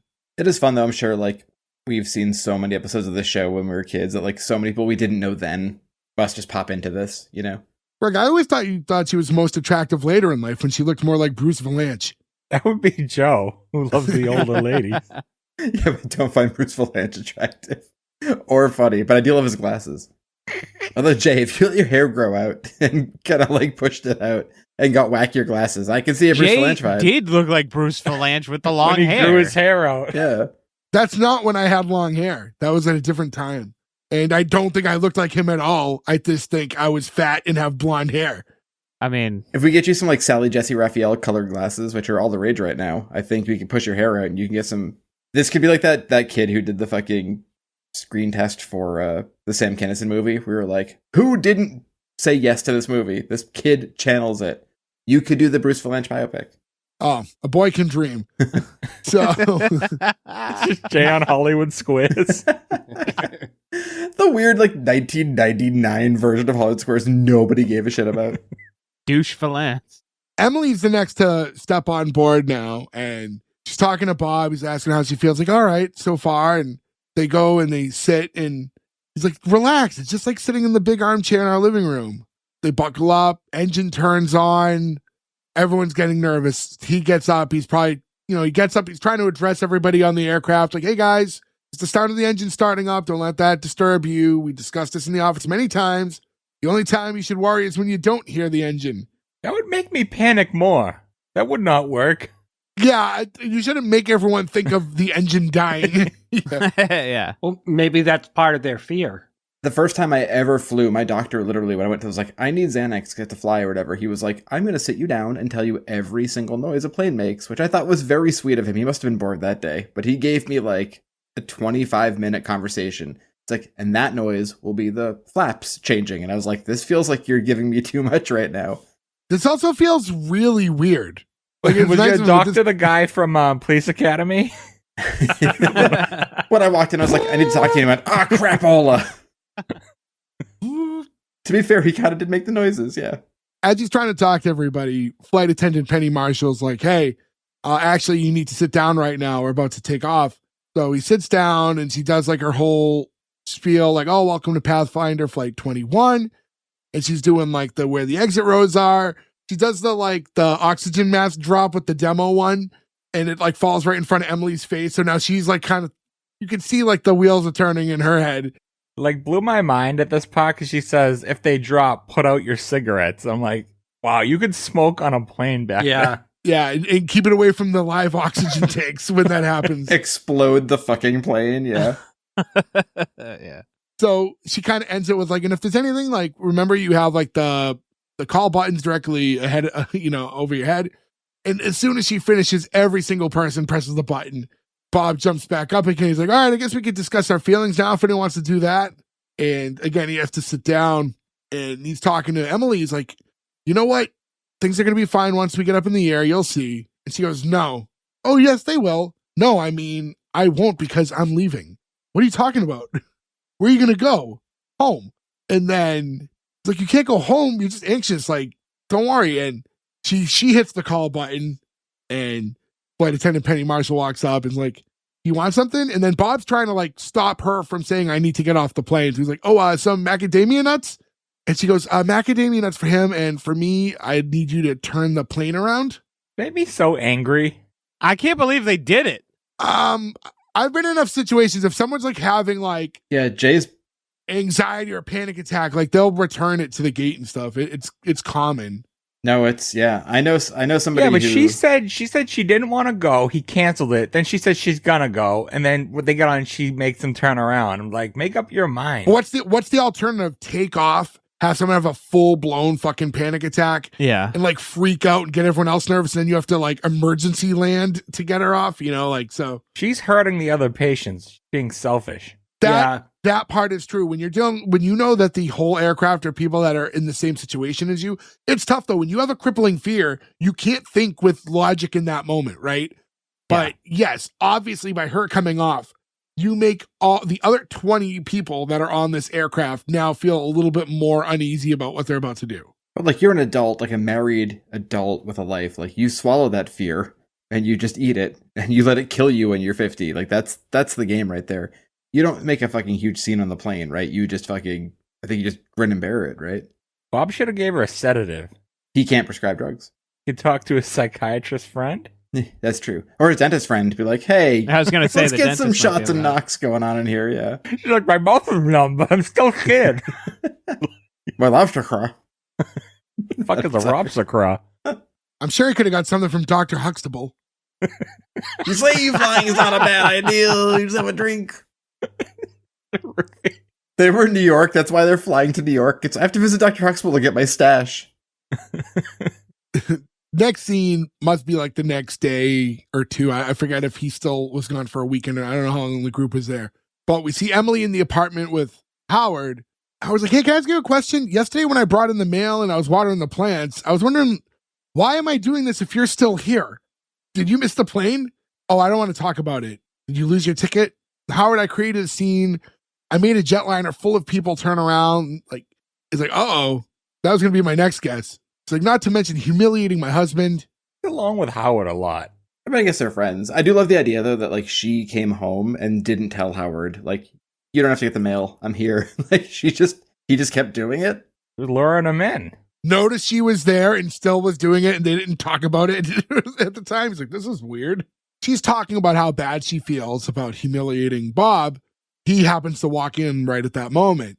Howard's like, oh, Bob, how was your trip? Oh, nothing out of the ordinary. She turned another big jet around. So he takes off. Howard's like, all right, this is probably not a good time for me to be here. Emily's like, Bob, like, I don't want to talk about it. It's over. The plane's in the hangar, as they say. He goes, one thing I can't figure out, why did you pack all this stuff for a 50-foot trip? And she just starts sobbing. Bob, I didn't expect to go 50 feet. And she's just like crying. And they go to sit and talk. And he goes, Emily, you never told me you were afraid of flying. So there's something I never told you. And she's like crying, like almost like that, like cartoonish I Love Lucy type of level of crying. I was going to say, very Lucy-esque. She's like, what? It's like, when you cry, I have this overwhelming desire to laugh. And he's just like, and his acting here, I think is great. This is what I was talking about earlier. I fucking laughed so hard at this. It was like, he's such a fucking psycho in this scenario, and he like can't to tell her this. Yeah. He can't not let the tell out. So now he's explaining to her, like, every time you cry, I want to laugh. And then I have to fight this desire because you're going to cry more. And it's going to take more time. It's only going to be fun for one of us. So not only that does it make him laugh, but he's admitting that it's fun, like, as it's happening. The like weird, like, sociopathy here, I think that's the correct word for that, of him saying this to his wife, that like he can't not laugh when she cries, I feel like must lead into further episodes, right? Like, that's a crazy thing to tell your wife. Like, you would hope that it bleeds through, like that's like a fun callback. Yeah, like she cries about something silly and he can't not laugh. Like, that's a fun joke. And she's like, well, I'm just glad you're laughing at me and not yelling. He's like, well, it might have been partially my fault. He's like, I don't know. I put you on the plane so fast. You only went to one meeting. Like the rest of them, they had a whole meeting where all we did was sit there and listen to, audio of the jet engine moving. So like, well, I don't know why I couldn't take the trip. Like I really wanted to go. Like, when's the next workshop? He's like, well, I don't know. I have to give the airline some time to forget. I don't know. Was that like just due to her, or do you think he means like the group in general was like too tough to deal with? I was thinking maybe the combination of everything. I'm sure Penny Marshall complained, right? Like, it must be tough to be the flight attendant in a plane full of crazy people. He's just trying to, like, once they get to altitude, wants to sit and enjoy a Pepsi and milk. Like, are you going to give me something? He's like, surely. He's like, you know what? Don't worry. There's still a lot of places left to see in Gary, Indiana. He starts crying again. That's so sweet. And when she's crying, like, he turns his head because he doesn't want to laugh in front of her again as she's crying again. It must be a horrible realization. Realize you're never going to get to go anywhere good. Finding out your wife's that afraid of flying. Yeah. I mean, I feel like I did that to my family when I was a kid. I mean, I really did not like to fly at all. First time I flew anywhere, I was like 12-ish, maybe a little 13. Remember right in that like age range. My parents talked about going on all these trips and like, I don't know, just the thought of flying was like, I was not having it. I don't know if it was like in respects to me or like, oh, thank God, save a ton of money. Like, but they didn't, like, I never got like pushed to it until like, years later. And it was just like a flight to New York. It's such a short flight. Yeah. I know your brother's still angry about it. But from there we get to the final scene and we see Bob like heading out of the elevator, like heading into work. And when he does, he runs into Jerry, the dentist. He's like, oh, Bob, how'd the weekend in New York go? He's like, well, interesting. He's like, and at that point, the receptionist Carol steps in and goes, oh, it must have been great. You have a whole slew of messages here. This one said that you were fabulous. Mr. Carlin called to say thank you. And Emily said you were sensational. Bob, I thought Emily didn't go with you to New York. Oh, no, she didn't. She was referring to something that happened this morning. Whoa. That's a little racy for 1973. I thought that was. I thought that was surprised. too. Yeah. Yeah, that was like a weird. Did not expect it to end with Bob and Emily were fucking humping in the morning before he went to work. Yeah. They were doing the old hump. Yep. Sure. But yeah, no, that was like a unexpected way to close out that episode for sure. I didn't see that one coming. It was not the tone of this kind of show. But she didn't see it coming either. It was a cum joke. Well, all right. That's when he became Bob Newhart. That's a good one. But all right. Well, so but that closed the episode. Not the way I thought it would close out, but yeah, that was the end of it. And yeah, that was it. I mean, we got some credits, music's playing again to the credits, and that closes it all out.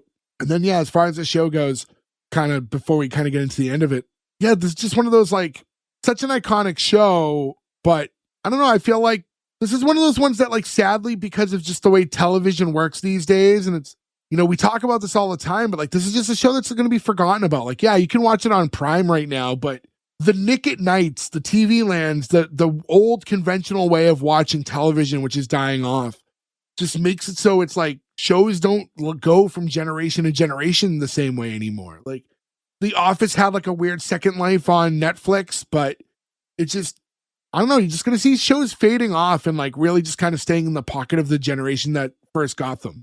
I think once like terrestrial cable and like even people just not having cable but watching regular TV, like the 5 channels sort of died off, we lost a lot. I was thinking, this is a thing I think about sometimes with like different shows we watched as kids, where like I can remember commercials for our local affiliates talking about old TV shows. Like, hey, we're doing a marathon of Bewitched. Write in and tell us your favorite episode of Bewitched, right? Like, it's a local to one place. That's never going to happen again, right? Like, that was so integral to their ad revenue to play old TV shows because it could guarantee that it would get people watching it versus any new show. That where are we now, right, with that stuff? Like, this is just going to exist and it's never going to go away. You can always buy it or find someplace to maybe watch it, but is any kid going to find it? Like, there's so much out there now that these shows are just going to drift away. It's a weird thing. We need like a Titanic movie 30 years from now that just like is Bob Newhart on a boat dropping a big blue deuce. Deuce into the ocean. Thank you. And then we And can Billy- buy copies on VHS.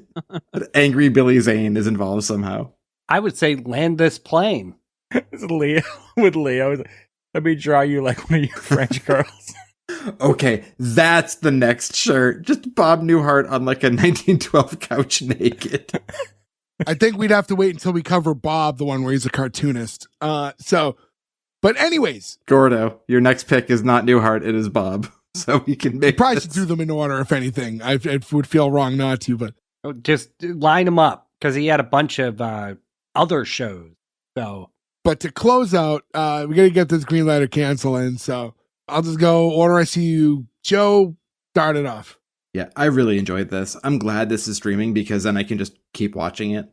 Newhart is the show I liked the most, I think, as a kid. And I think when we go back and cover that next, the next one, right? Newhart's next, I think, after this chronologically. That's like 80. For him, yes. Yeah, for 82, I think it is. I think I'll enjoy that more just because I think I enjoy that era more. But this is one of those great, like Mary Tyler Moore, right? This is a great, like, it's a TV show with a lot of funny people in a little space that always works. I think classics are a classic for a reason. It's Bob Newhart. It's a bummer he's gone. We don't have a lot of people like this anymore. I will continue to watch this with very aggravating ads on Amazon Prime. So green light for me. Berg. The cancel for me. I hated the show as a kid, and apparently I hate it as an adult. Watching this was like being stuck on that plane, but with no internet and no TV. Bob Newhart just has never done it for me. I don't find him remotely funny. And I love the show Newhart, but that's because of the cast around him. I like all them. You just love the Bobs. This just did not do it for me at all. I love the Bob. Daryl, isn't it? Oh, the Daryl. Sorry, yeah. Daryl, my other brother Daryl. Sorry, I didn't pick up on it either. But yeah, I don't know. I don't know if it's a different time and these older shows just don't do it for me. They're too slow. I respect everything Bob Newhart did for comedy. It's just not for me, so it's a cancel. Nick. I'm just the opposite of Ferg.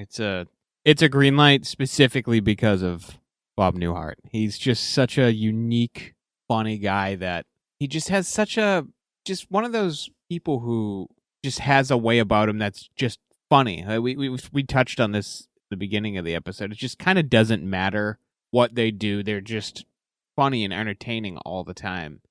And he has such a unique cadence in the way he delivers. I hesitate to say jokes because they're not jokes. They're just normal sentences that are made funny by him, just doing it a certain way. The rest of the cast is great.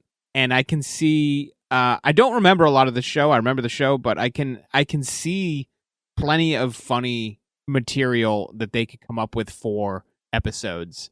And that excites me to, that makes me excited to see more episodes, which is pretty much the core of my green light. So yeah, it's a green light. It's a pretty easy one. Gordo. This is a green light as well. Yeah, I just enjoyed this. It's something that like kind of flipped on in my head, like lizard brain, like watching this like on Nick at Night. This is like one of my mother's favorite shows. Like people that I knew, my older generation of my family loved this show. So it was like kind of always on. Or when it was on, it was like that was what was on the television. Yeah, it's not a bad show. I will say I found it funnier as an adult than as I did as a kid, but it was still good. I watched multiple episodes of the Bob Newhart Show, and I would watch multiple now. So green light. Yeah, for me, this is also going to be a green light. With this episode, so many things point to should be too boring to watch, and I hate it. But I don't. It's like a slow delivery. Bob Newhart's not very over the top. He has a very dry delivery to everything. Everything like you would 25-minute episode. This is like every sign points to it being a clock watcher. But I didn't. I watched it and I enjoyed it, and I really did like it. Is it hilarious? No. But it's entertaining. So there's not a lot of laughs, but it is an entertaining show. And I like everybody on it. Would like to see kind of the development. I think like there's such a great dynamic where it's and now granted this wasn't the original intended pilot, but for the first episode you're airing, it's the Bob Newhart Show, but they did so much to showcase the wife's character and made her such a big part of the storyline too, which I think was really nice, that she didn't play like a distant level of importance to him in the show, in this episode, which I think was really great. So yeah, green light for me. So with that being said, congratulations to the Bob Newhart Show, 4 out of 5. That's a green light from us. So I want to thank everybody for listening. S1E1pod.com is where you can find all the links to where you can listen, our social media, where you can buy a t-shirt, things like that. S1E1 pod on all our socials anyways. If you want to give us a follow, hit us up. Let us know shows you want us to cover. We say it all the time. We love the interaction. We like talking to you guys. We like knowing shows you want us to cover, what shows you like that we did, all that stuff. So continue to do that. It means a lot. But to not keep you guys on too much longer, I want to thank you guys again for listening. Until next week, thank you.